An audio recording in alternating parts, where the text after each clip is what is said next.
Hello everybody. Happy Technique Talk Tuesday. As you're popping on, say hello. Hi Lori, Janice. Hello everybody. Susan, hello. Hey Kim. How's everybody doing? Marie, hello.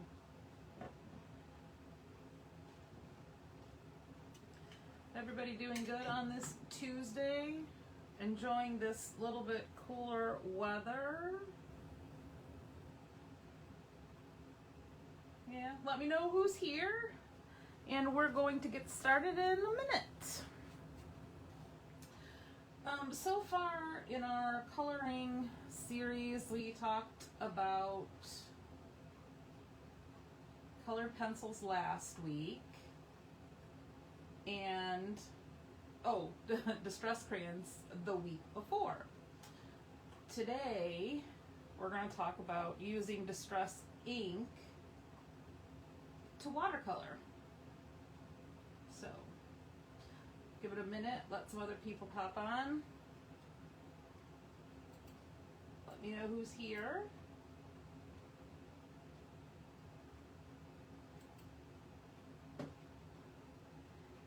You can see I've got a few, well, you can only see a few of the distress inks I've pulled out, but we're going to be using distress inks and the, this is the Ranger, the Tim Holtz Ranger water pen.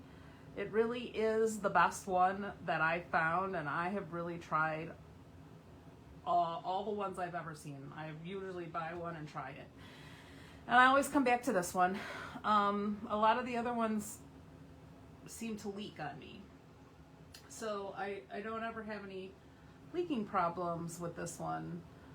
So to me, it is definitely worth the money for these, because, well, they do last and last and last, and they don't leak. So, hey Christine, hello. All right, so I'm stamping on watercolor paper.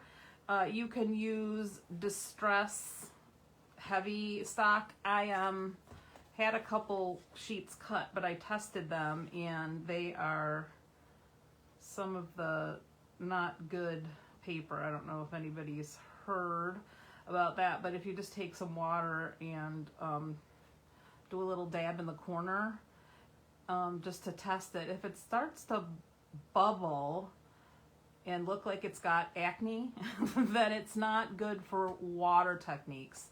And Tim has talked about it, Jen Shirkus has talked about it.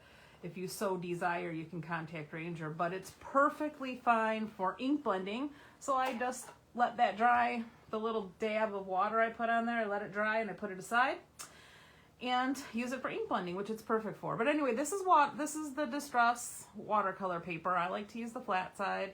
I stamped this Santa that we had in the store from the Rabbit Hole, I almost forgot, last year, and used distress ink to color it. So the red is candied apple. The gray I used is hickory smoke, and then the warm gray is pumice stone. I used black soot, and I used spun sugar for his face. I started doing a little bit of coloring on this one because it's a larger image, and wanted to kind of get a head start on it.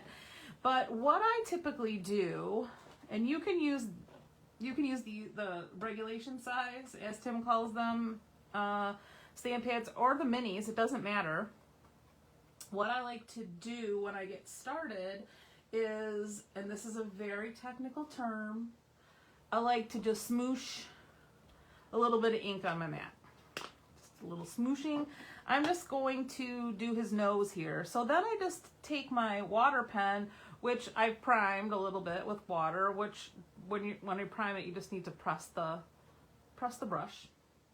And you can barely see where I've got that spun sugar, but it's right here. So I swirl my brush around in there, get some paint, some ink on there, and then what I usually do is I cover the whole spot that I'm going to color first, because if you get water in the lines where you want to color, it kind of continues to stay there as you work on it a little bit more. So the more water you mix with the ink, the more diluted it'll be, and the, I guess, lighter the color will be. But if you take your brush and you dip it right into the ink that you've smooshed on there, instead of, you know, smearing it around a little bit like I did, you're going to get the color to be a little bit darker. So you can see here on his nose, the spun sugar works really well for some skin tones. Now, I'm probably not going to use that pink again, so I'm going to wipe it off my mat so I don't mix it. And the only cleaning of the brush I do in between colors is I just wipe it on my flour sackcloth and I move on to the next color. So let's work on one of these colors of the rainbow, and let's start with Peacock Feathers. This you'll be able to see a little bit better as I smush it onto my mat here. So you can see I've got some color down there, and that's probably way more than I'll need for this. Now, there's a couple of ways you can go. You can just go with the water that you have on your brush, and that's going to give you a more opaque, it's going to be more intense color. Or you can squeeze where it says push on the pen here, and you will get a bubble. I don't know if you can see this drop right here. You'll get a bubble of water. So then what I would do is take some of that ink and put it in that bubble, and that's going to be really light. So this on a larger area is what I would start with. So what I'll do is on this first stripe, I am going to just fill in the whole thing with this really light mix of the water and the ink.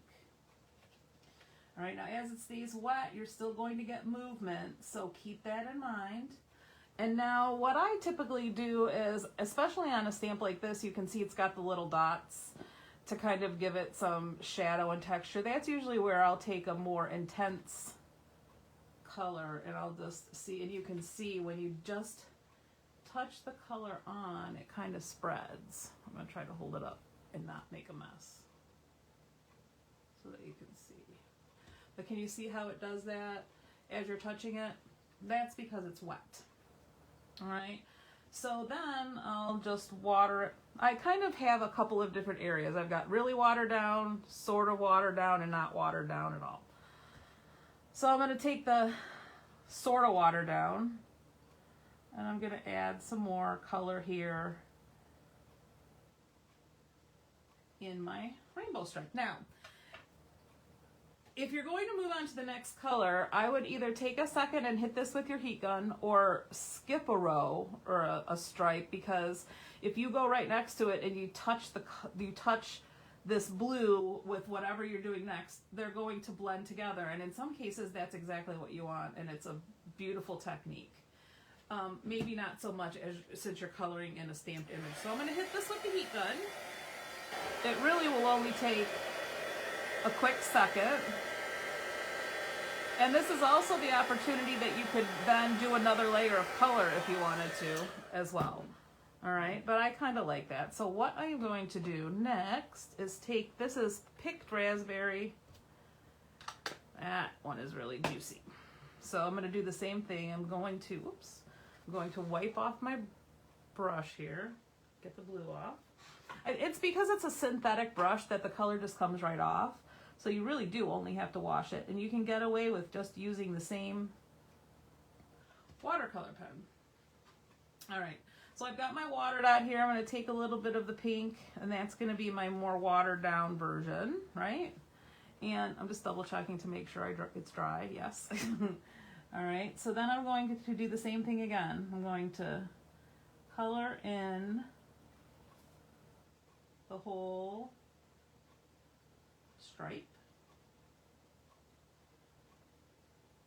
And then I'm going to take the more intense color and do a couple of little dots over here. Now that's the only place that it's got some shadowing, so I'm just going to add a little bit more wherever I want it, and I will blend that when I add some more water. So if you're taking the kind of in-between color here that I talked about and adding some more, maybe another layer, you can see here you can also blend this out just like you would, like we were doing with our colored pencils, except for just using water.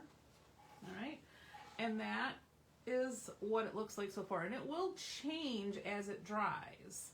It will definitely get a little bit lighter, and you kind of get those watermarks. Now if you don't want those watermarks, that's when you can just take some water and blend them out. Does anybody have any questions while I'm checking the chat here? And then, all right, I'm going to give this a quick blast with my heat gun. So I usually don't mop up these colors yet because I might want to go back and add another layer.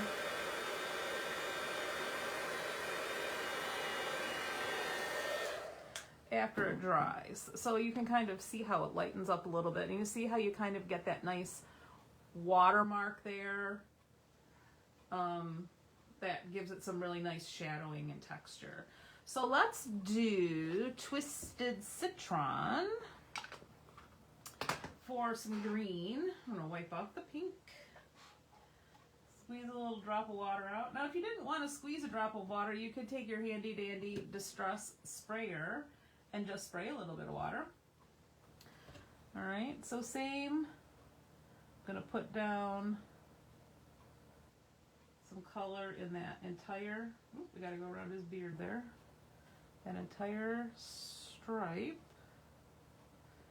And this one doesn't have anything stamped in it for some shadow, so we are going to add it where we want to. And we're going to take some of that in between, a little bit darker, and I'm just going to add a little bit over here.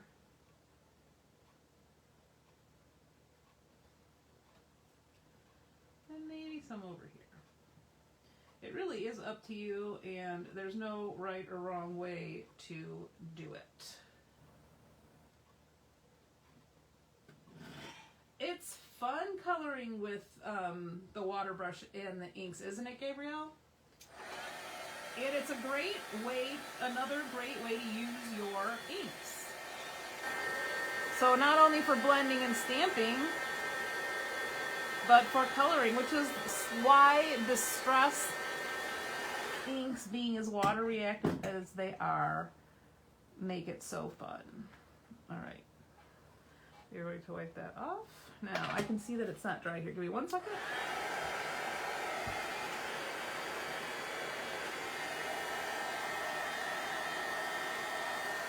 So, whoops. So you can see here how the green kind of came into the pink a little bit because it wasn't all the way dry. That doesn't bother me at all.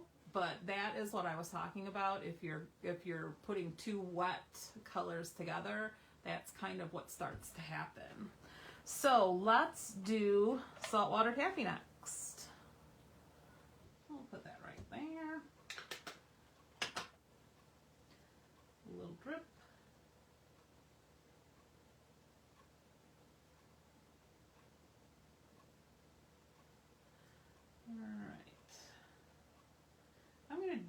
I decided I want the Saltwater Taffy to be a bigger stripe, so I'm going to do this outside one.